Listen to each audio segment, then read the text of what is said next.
Les militaires ont beaucoup à nous apprendre sur l'exécution de la stratégie. De nombreux dirigeants se posent la même question. Comment améliorer l'exécution de la stratégie dans leur entreprise? Les militaires ont beaucoup à nous apprendre dans ce domaine. Pour bénéficier de leur expérience, il faut commencer par prendre conscience de l'existence de 3 fossés. Le fossé des connaissances. Il y a toujours un écart entre ce qu'on devrait savoir pour formuler une stratégie menant au succès et ce qu'on sait vraiment. Le fossé de l'alignement. Il y a toujours un écart entre ce que les managers et les employés devraient faire pour bien exécuter la stratégie de l'entreprise et ce qu'ils font vraiment. Le fossé des résultats. Il y a toujours un écart entre les objectifs qu'on voudrait atteindre en exécutant la stratégie de l'entreprise et ceux qu'on parvient réellement à atteindre. Après avoir pris conscience de l'existence de ces 3 fossés, les dirigeants réagissent généralement de la manière suivante.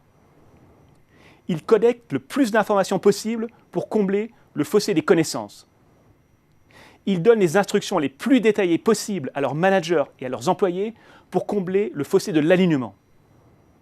Ils exercent le contrôle le plus strict possible sur leurs managers et leurs employés pour combler le fossé des résultats. En s'inspirant des travaux du général prussien Moltke, Stefan Bungay propose une autre approche. Cette approche donne de bien meilleurs résultats que celle qui est habituellement utilisée par les dirigeants. Au lieu de chercher à tout planifier en amont, il recommande aux dirigeants de se contenter de fixer un cap. Au lieu de donner des instructions détaillées à leurs managers et à leurs employés, il recommande aux dirigeants de partager ce cap avec eux. Au lieu d'exercer un contrôle strict sur leurs managers et leurs employés, il recommande aux dirigeants de leur donner la plus grande autonomie possible dans le cadre du cap qui a été fixé.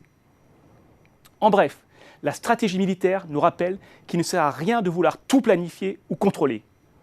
Pour mener leur entreprise au succès, les dirigeants devraient plutôt se contenter de fixer un cap et de donner plus d'autonomie à leurs managers et à leurs employés.